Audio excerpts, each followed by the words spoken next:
Je ne suis pas sûr que le fait de mettre un drapeau palestinien sur les mairies... Sur des mairies macronistes, il y avait par exemple des drapeaux ukrainiens. Vous trouvez que c'est populiste et démagogue ou vous êtes dans le deux poids deux mesures? Mais pardonnez-moi, mais enfin je pense pas que la France insoumise ait des leçons à donner au gouvernement français et aux parlementaires français, vu l'état de vos compétences, y compris en termes d'économie. Il y a combien de morts à Gaza actuellement?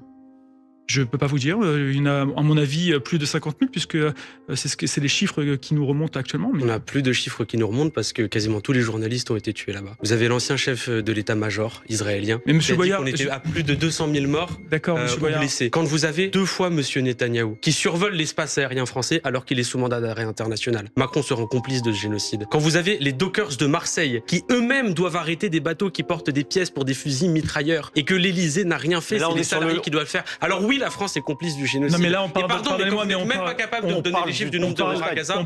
Permettez-moi de vous dire que vous avez une grande légèreté par rapport à ce qui est en train de se passer là-bas. L'Espagne a mis un embargo sur les armes. L'Espagne a pris des sanctions économiques. L'Espagne a pris des sanctions diplomatiques. Le gouvernement israélien ne comprend que les sanctions. Nous avions eu les images de nombreux dirigeants européens qui étaient autour de Donald Trump pour parler de la question ukrainienne. Pourquoi à aucun moment, un dirigeant européen n'a levé la main et a dit « Monsieur Donald Trump, c'est vous qui envoyez les armes qui tuent à Gaza, quand est-ce que vous allez arrêter ?» Pourquoi est-ce qu'aucun dirigeant n'a levé la main? Mais Israël ne comprend qu'une seule chose, les sanctions, et il faut les mettre en place.